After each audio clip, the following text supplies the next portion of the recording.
walked into my best friend's Thanksgiving dinner, saw my ex-boyfriend casually sitting at the table like nothing happened, and bolted out the door before the turkey was even carved. Just before anyone could notice, I, a 21-year-old woman, found myself in a sticky situation. 3 days prior, my closest friend Madison had invited me to a Thanksgiving gathering with our other pals. We were told we could bring along partners, siblings, and so on. My older sister, 24, actually got there ahead of me. A while later, she messaged me, but I was driving and my phone was on Do Not Disturb, so I couldn't see it. Also, I wasn't about to risk a traffic ticket. Before I left my place, she'd called to say she'd driven to Madison's an hour early to help her with something, though I'm still not sure what. When I finally pulled into Madison's driveway, I stepped out, double-checking that my car was locked, before heading inside. The front door was open and I didn't bother knocking since Madison always says we're not strangers and she trusts me completely. A sweet sentiment. Still, I texted her to let her know I'd arrived, and she replied with a thumbs up. I opened the door, stepped in, and closed it behind me. I walked into the living room, but no one was there. Then I moved to the dining room, where everyone was gathered, some busy setting the table with plates, forks, spoons, and napkins. As I took a few steps into the dining room, I immediately spotted Aiden, my ex-boyfriend, sitting at the table, his face clearly visible. My mind instantly screamed, "Absolutely not!" Without a second thought, I spun around, opened the front door, and left. My shoes were still on, so I was out of there quickly. I figured no one had seen me, but as I got into my car and started the engine, I heard Madison yelling my name. I know it sounds rude, but I didn't even look back, just drove away at once. I got several texts from Madison, but I didn't hear any notifications because my phone was still on Do Not Disturb. By the time I did, I was already home and had over 10 messages from her. They were all basically the same. "Hey, my name. Why did you leave so suddenly? Dinner hasn't even begun, and you're already gone. Where did you go? Did something urgent happen? Why did you leave?" She was acting as if Aiden wasn't even there. Was I just being paranoid, or was Aiden truly present? I left her on read, and haven't spoken to her or anyone else since. Even today, when she called, I didn't answer. The thing is, I forgot about my sister and haven't heard from her either. I did text her before writing this, but she hasn't responded yet, so I'll be waiting for her reply in the meantime. Oh, and the message she had sent me earlier said, "Yo, my name. Aiden just got here with Madison's brother Mason. Did you know he was coming?" I replied, "No." Edit. The dining room and living room were directly opposite each other, like the dining room on the left, living room on the right. If any of you have questions, feel free to ask. Update 1. So, fast forward to Thanksgiving.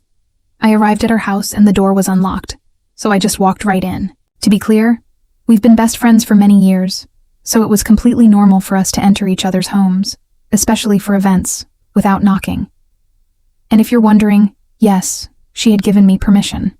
Once inside, my eyes immediately landed on a familiar figure. Definitely Aiden, sitting at the side of the table where I could clearly see his face. I didn't hesitate for a second. I immediately turned around and walked out. My best friend then tried to stop me by shouting my name, but I was already gone by then. I certainly didn't ignore her. And like anyone else in that situation, as soon as I drove back to my house, I had over 10 messages from her, essentially asking why I'd left so early, even though I'd just arrived and dinner was about to begin. I left her unseen. I only responded about 2 or 3 days later because I still couldn't believe what had happened that day. In my text, I asked, "Hey, why didn't you tell me Aiden was going to be there? In fact, why would you or anyone invite him, knowing full well what he did to me in the past?" She didn't know what to say to that, and left me on scene for a couple of hours before texting back an apology, claiming she didn't know he was coming. I told her that was garbage, and that she knew perfectly well he would be there. She still hasn't replied to me yet. The update. Sorry to disappoint, but not much else occurred. After I sent that text, she never bothered to reply. Before I even realized it, she had blocked me. Why? Perhaps she's keeping something from me. I shouldn't be saying that and suspecting her, considering we're still best friends. But I can't help it. I've never heard from her, or seen her again. I tried asking our other mutual friends about her, and they all said they hadn't heard anything from her since that day. Yes, I told them what happened and how it ended. Some girls even mentioned she had blocked them the same day she blocked me. Now, the only person who might know where she is or why she isn't responding to anyone is her brother, but I don't feel comfortable texting him, and I don't think I have the courage to. So yeah, that's pretty much it.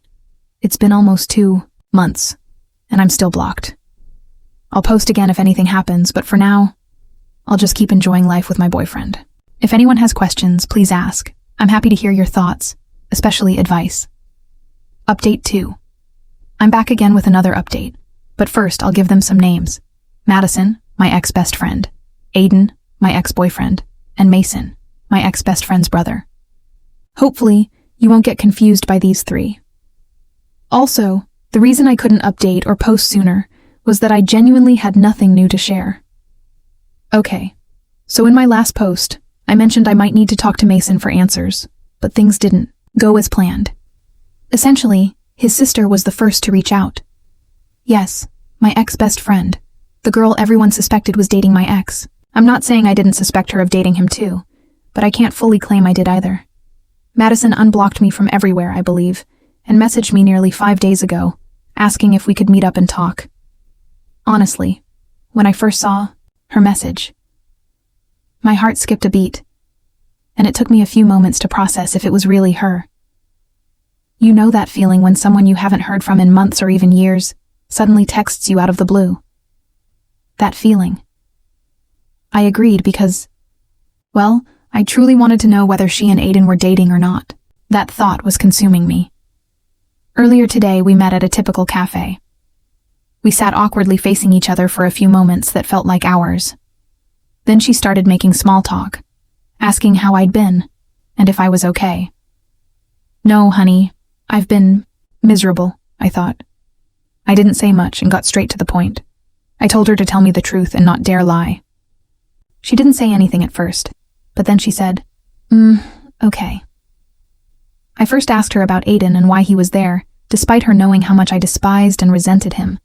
She let out a huge sigh, like she'd just lost an entire competition, and then said she hoped we'd reconcile eventually and forget about the past. No way. I just nodded, looked her in the eyes, and then asked, "Are you and Aiden dating?" She just stared at me, deep into my soul. I didn't know what to do, so I asked. Again, she tried avoiding the question by looking away and staying silent. That didn't stop me, though. I told her if she didn't answer me, she should consider this the last time we'd ever talk, let alone see each other. I would have left anyway. Dear Redditors, after some back and forth, she admitted it. They're dating. Continuing on, she looked at me, and I could hear hesitation in her voice. She confirmed it. I asked for how long, and she genuinely said, a little over a year. Girl, no. I was truly shocked and speechless. I was like, well, what the heck? And on top of that, she just said it so casually. I decided to leave because I couldn't take it anymore. I was disgusted and disappointed in her, and I told her that. Her eyes started welling up with tears, and then she began begging me to hear her out first. But I couldn't even look at her. Then she started full-on crying, so I just left her there. On my way home, I blocked her and her brother on everything. I know I didn't share why my ex and I broke up, or what happened between us. And I don't think I ever will because for me, I want to keep it private, and it's still traumatic. I might share some details about it in the future. Maybe, maybe not. But I assure you, it was truly, truly bad. Update 3. Nearly 4 days ago, she made a post on Facebook about me. Recently, a close friend of mine found it and sent it to me. I rarely use Facebook, and she's still blocked everywhere. That's why I didn't know anything. I'll just paste what she said because if I explained it myself and included details, this would become very long. She wrote, "My best friend of 16 years has abandoned me. After everything I did for her, and after sacrificing my life for her, this is how she repays me. I should have seen this coming, but it caught me completely off guard. I didn't even do anything wrong. She blocked me on everything, and I haven't heard from her since. Everyone, don't trust anyone too much, especially those close to you. You never know if they'll betray you or stay by your side until the end. You're such a backstabbing jerk. You ruined my life forever, and I'll never forgive. You. This is the same woman that stole my ex. First, she invited him to Thanksgiving dinner hoping we'd reconcile. Then I found out she'd been with him for a whole year, and now this? What level of delusion is she on? And she even had the audacity and confidence to call me a backstabber and say that I was the one who betrayed her. The worst part is that people seem to believe her in her comment section without even knowing the full story. Most of them were her friends. I know them, but they aren't my friends. The others were people I don't know. They spoke badly about me and wished that something terrible would happen to me. She's playing the victim card, spreading lies, while I'm here still processing everything. I genuinely dislike that woman so much. I don't know what to do now, but I'm thinking of responding to her. I've never in my entire life made a post about someone, let alone responded to their posts. So if anyone has advice on what to say or do, I'm open to hearing it. Update 4. I'll just get straight to the point. Folks, she's pregnant. Madison, or my ex-best friend, is pregnant. So, first, I don't know how far along she is or when this happened, but here's how I found out. She texted me, likely from one of her friends' phones, and this is what she wrote, copied directly from the chat. This is what you're missing out on right now. My baby will unfortunately grow up without an auntie, referring to me. Because we grew up together and treated each other like real sisters who dearly love him and shower him with gifts. Not to sound rude, but I truly wanted you to be a part of this journey with me. But your stubbornness and selfishness ruined it. Even though you completely shattered my heart and destroyed my confidence, I still want you in my baby's life. For now, we'll put the past behind us and move on until the baby is born. Me and my ex are happy to welcome you back into our lives with open arms. Love you lots. And at the bottom, there was a photo of an ultrasound. I blocked her immediately. You know something? Remember the Facebook post she made about me? That message she sent was after I responded to her. Sorry to disappoint you all with my response, but I thought it was the only suitable one. I only replied with a link to my Reddit posts, as some of you suggested, and threatened that if she continued spreading false information or lies about me, I'd sue her for defamation. What happened after? The post was gone, but I still have the evidence. I assume she tried to manipulate and guilt-trip me with everything she said. Not happening today or tomorrow. I know I may seem like I'm just casually typing all this as if it were normal, but in reality, I'm speechless, shocked, and visibly shaking. I'll try to respond to as many people as possible tonight, but after that, I'll leave this account for a few weeks. Also, to that one person who messaged me privately, thank you so much for the advice. I'm sorry to everyone who went through something like this. We deserve better. Update 5. Okay, deep breath. I honestly didn't expect to ever write another update here, especially after the emotional roller coaster of the last one. But holy moly, you all are not prepared for what has transpired these past 2 weeks. If you thought Madison's pregnancy revelation was the peak, prepare yourselves. This narrative is apparently a long-haul journey into utterly unhinged territory. It all began about a week after I blocked Madison, again following that wild, manipulative, "You're missing out on being my baby's auntie" message. Things had finally started to calm down. I was genuinely focused on recovery, journaling, taking walks, eating my weight in ice cream, and resisting the urge to check social media every 5 seconds in case someone else decided to publicly trash me. My current boyfriend has been patient and supportive. Life was gradually returning to normal. Then last Friday night, my older sister, let's call her Jess, called me. She was very out of breath and sounded far too gleeful for her usual calm demeanor. Apparently, Mason, Madison's brother, slid into her direct messages and wanted to discuss everything that had unfolded. Jess was curious, perhaps a little nosy, so she agreed to a public meetup. She asked if I'd join, just for moral support, so I reluctantly agreed. I won't lie, I was dying to see if he would reveal anything new since I always suspected he knew, far more than he ever admitted. Now for the wild part. Mason showed up at the coffee shop with a folder, like a sophomore year presentation-style manila folder, bulging with what he claimed was evidence. This guy sat across from me, scanned the room for eavesdroppers, which felt bizarrely dramatic, slid the folder onto the table and simply said, "You deserve to know some stuff. Madison's gone off the rails and so is Aiden. I'm done covering. For them." Jess and I just sat there, stunned. Mason opened the folder and started pulling out screenshots. Literal phone screenshots, plus actual printouts of Facebook messages between Madison and Aiden. There were also texts involving other guys, and to my complete shock, at least 2 other girls, mutual friends whom I hadn't heard from in months.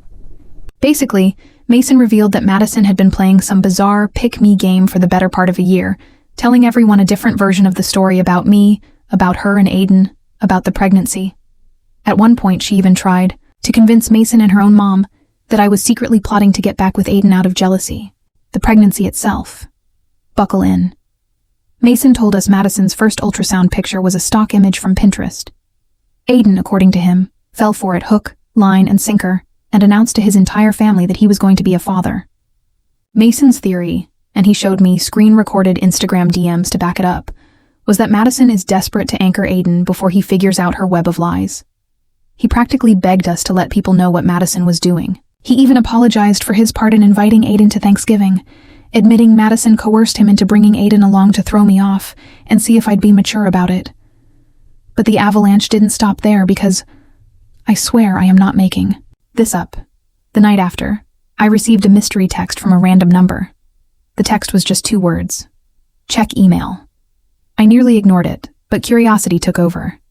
In my inbox were literally dozens of emails from someone using a throwaway account, all titled, "You need to see this." Attachments everywhere. Usually, internet safety-conscious me would never open junk like that. But with everything going on, I went for it. Inside were voice notes, entire phone call recordings between Madison, Aiden, and his current best friend, who has always disliked Madison, by the way, all discussing how to handle the fallout if I ever told the real story. And in one, Aiden outright says, "I honestly thought my name would freak out and run back to me, not ditch everyone. What if Madison's plan doesn't work? Y'all, I almost deleted social media for good after that. But here's where it goes nuclear. One of the mutual friends Madison trash-talked me to, let's call her Sarah, reached out, apologized for believing her, and told me that Madison has been telling people she, Sarah, is pregnant by Aiden, not Madison, and that that's the real drama. Apparently, Madison has faked not just 1 but 2 pregnancies to 2 different friend groups to keep up the attention and sympathy. If you're wondering about Aiden, well, he messaged me 2 nights ago, a full-on essay in my direct messages. He claimed he never meant to hurt me, that Madison went crazy and manipulated him, that he still thinks about what we had every day, and, can we talk? This is the part where I wanted to throw my phone into the sea. I ignored it, obviously, but he doubled down the next day, a voicemail this time, mumbling something about just 1 enclosure. It was just sad. So, yeah, where does all that leave me? Surprisingly, at peace, honestly. The evidence is nuclear grade. Mason offered to back me up to anyone who asks. Sarah and the others who believed Madison now support me. My current boyfriend now weirdly respects Mason for blowing the whistle. He's like the Edward Snowden of friendship drama was the actual phrase used. Oh my goodness, Madison is still blocked. So is Aiden. I told Sarah and Mason they're free to share whatever they want for damage control. At this point, I'm so sick of drama that I just want it all dragged into daylight until it dies. I'm standing by my last word to Madison. Do not contact me, or I will get legal. I saved every screenshot, voice note, and email just in case. If you told me 2 months ago I'd be writing this update, I would have bet actual money against it. Instead, I'm here with what feels like a gossip arsenal and a very new sense of who's on my team. Honestly, if anyone else gets a random message from Madison claiming to be pregnant by Aiden or any other man alive, run. And if you get a friend like Mason, hold tight and bake them cookies or whatever whistleblowers like. I don't know if this will finally kill the drama, but it looks like everyone's finally waking up to the reality of Madison's games. At this point, I honestly just hope she gets therapy and stays far, far away from all of us. For now, I'm back to focusing on better friendships, actual healing, and maybe a few less wild Thanksgivings in the future. Update 6. So, deep breath. I honestly thought my last update was going to be the grand finale, but because apparently the universe is determined to run this entire saga like a long-running soap opera, here I am with another completely bonkers update I never saw coming. No exaggeration. If I saw this play out in a Netflix show, I'd roll my eyes and call it too much. Yet, here we are. Let me start by saying life had seemed like it might finally chill out. I'd blocked Madison again, ignored Aiden's delusional messages, and gone into full silent mode with the remaining mutuals. My current boyfriend, absolute angel by the way, and my sister Jess encouraged me to just breathe, touch grass, and focus on real friendships. The group chats went quiet. I focused on recovering my peace. Then last Tuesday, my phone started vibrating, like it was having a panic attack. At first I ignored it, but when Jess started calling me back to back, she never does that unless someone's dying or there's free food, I picked up, and she was losing her mind laughing. Through literal cackles, she sent me a link. Madison's mother had just posted an open letter on Facebook addressed to the friends and well-wishers of our dear family. I'm not in her mom's friend list, thank the gods, but people started screenshotting it and forwarding it all around. In short, apparently Madison had been caught stealing money from her family's own emergency fund. Over $200 just vanished, and she left a drunken note in her mom's handbag saying she needed it for something important. Turns out that something was paying a fake online site for a doctored set of pregnancy ultrasounds and a small fortune for emotional healing crystals and love potions. Yes, you read that right. I can't even make this stuff up. The family found out only after her bank statements arrived, and she broke down sobbing about how everyone abandoned her, and she did. It all for love. Her mom tagged Madison in the post, calling her out by name, and stated that she hoped anyone still enabling such delusions and lies would please step away. It was so chaotic I almost felt bad for her, but mostly it was wild to watch her own family basically say no more. But wait, there's more. Out of nowhere, Mason texted my boyfriend on Instagram. He apologized to him for all the drama and told him to keep an eye on me, because this might actually escalate. Apparently, after being cut off by her family, Madison spiraled further, first reaching out to Aiden, who, according to Mason, finally blocked her after discovering that not only was she not pregnant, but she'd also told people he was abusive, to cover her tracks when he briefly dumped her in December. People started coming out of the woodwork. 2 other girls from our friend group who'd also been victims of Madison's fake confessions texted me. Each one shared screenshots. Madison was copying old messages between me and her and pasting them into new chats with them, tweaking details, to make it sound like I had threatened her or was obsessed with destroying her relationship. One friend, let's call her Nina, went full FBI. She reverse-imaged the first ultrasound Madison sent and found it was plastered on about 20 baby center boards, unchanged except for the name and date.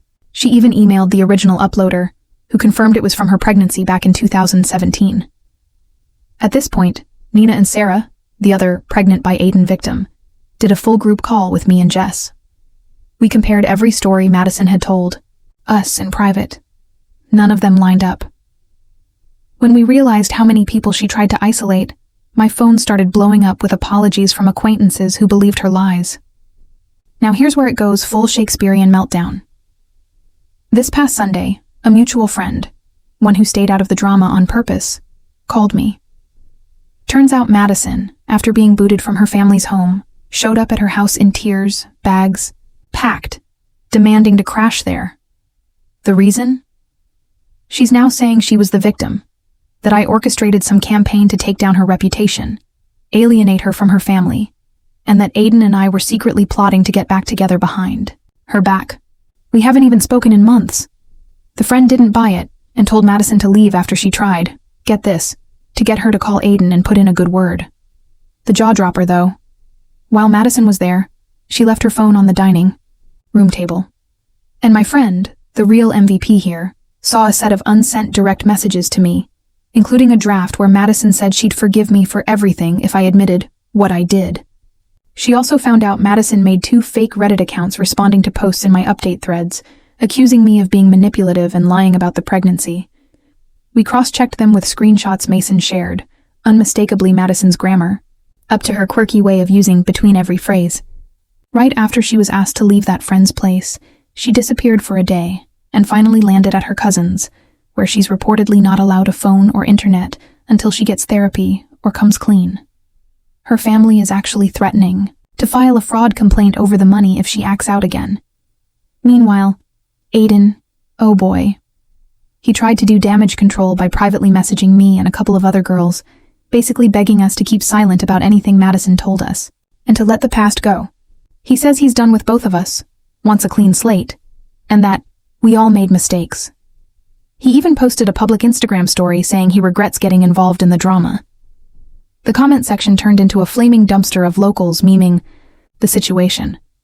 I can't even properly describe the messages of support and "you dodged a bullet" texts pouring in. Basically, everyone besides Madison is out of the fog. So where am I now?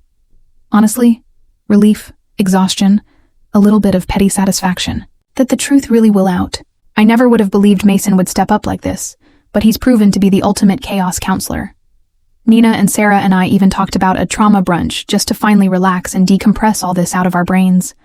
My boyfriend brought over a cake that says, "Congratulations on your drama-free life." He actually ordered this with custom frosting. I laughed until I almost cried. I wish I could say this is definitively the end. It feels like it. Everyone's deleted or blocked. Madison, her evidence is debunked. Every tangled lie she tried to spin is untangling itself in group chats everywhere. Even Aiden is, I suspect, going back into hiding.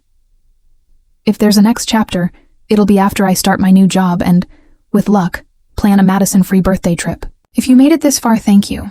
I wouldn't have had the backbone without your advice. And seeing how many people have experienced toxic friendships and come through the other side really saved me from feeling completely alone.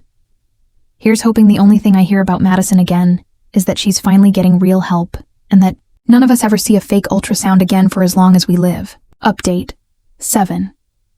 Well, folks, pull up a chair, grab your beverage of choice, because the universe really isn't done yet.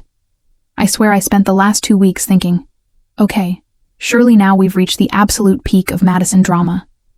But no, this is not the final act. Turns out what felt like the season finale was just a mid-credit scene, because I now have a story that had even my unflappable 60-year-old neighbor staring at me like I just read her a soap opera script. If you read even one part of this, thank you in advance. Buckle up. So, post-explosion, I had this rare period of peace. Madison blocked, Aiden silent, Mason doing his best to lay low. Our friend circle went into recovery mode. Group hangouts, minus the drama. Nina, the MVP Reddit detective, and Sarah and I decompressing. Everyone pretty open about how wild all of it was, but mostly happy we'd all swam to shore. I was getting ready for my new job, and my boyfriend had already baked and delivered a "congrats on escaping the circus" cake. Actual text. Actual cake. God bless this human. Then, out of nowhere, my phone starts buzzing like a bomb at 7:30 a.m. 1. Tuesday. First my work phone, then my personal number, then a bombardment of group chat notifications, all hitting at once, all with attached emails and voice notes. My boyfriend sleepily mumbled, "You okay? Is the house on fire?" I wish. It turns out that Madison, or someone using her account, but we'll get there, sent a group email to every employer she ever worked for, carbon copied to local family friends, 2 teachers from our old high school, and, drumroll please, me. Yep. Subject line, Truth and Reconciliation, what really happened. I won't post the whole manifesto because my phone actually crashed trying to load it. But the too long didn't read version was a deranged, semi-coherent mashup of half-truths, lies, cut-and-paste Reddit posts, literally my own words copied, a staged apology, and accusations thrown at everyone.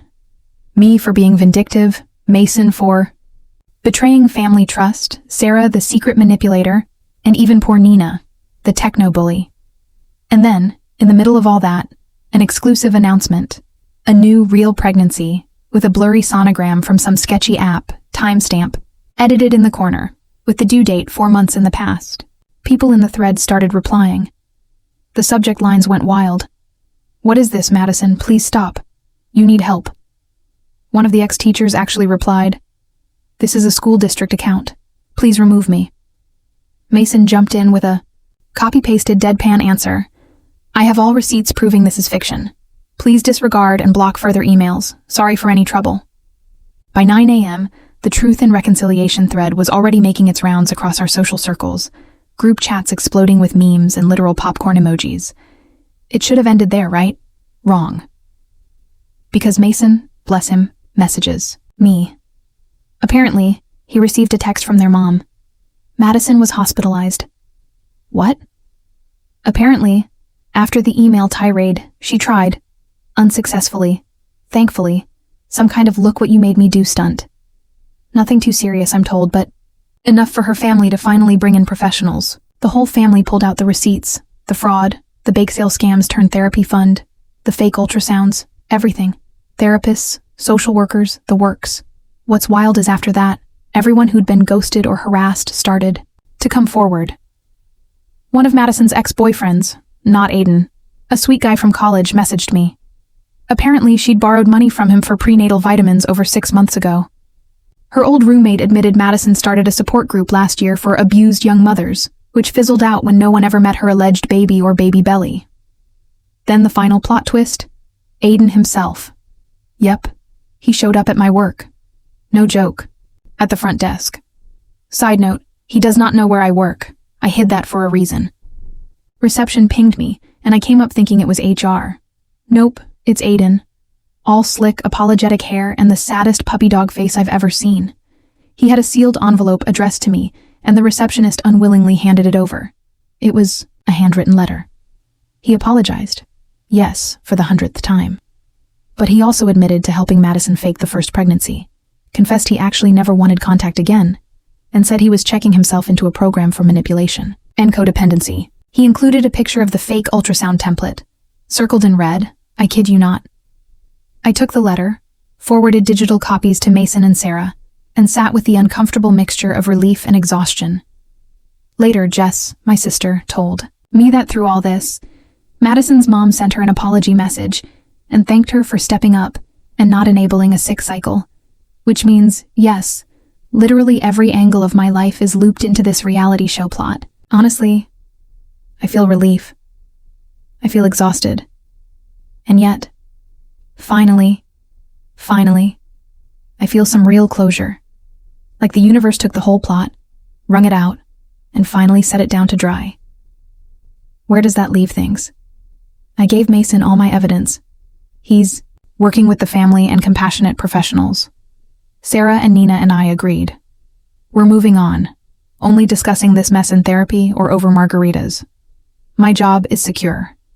Fortunately, my boss finds drama fascinatingly American, and already dismissed the emails as spam from the soap opera channel. My boyfriend and I are planning a totally drama-free weekend getaway. Phones off. Madison, I truly, for her own sake, wish this for her, is apparently checked in, supervised, and her family finally acknowledged the manipulation publicly and privately. I came out burned, but okay, with better friends, sharper boundaries, and a lifetime ban on anyone offering me a good deal on a baby shower. I can't guarantee this is the last update. I had no idea this would even escalate so far. But for now, this feels like the true ending. Folks, thank you. I really mean it. If you're trapped in crazy, know there's sunlight on the other side. And if your friend rolls up with a new baby scan, reverse image search immediately.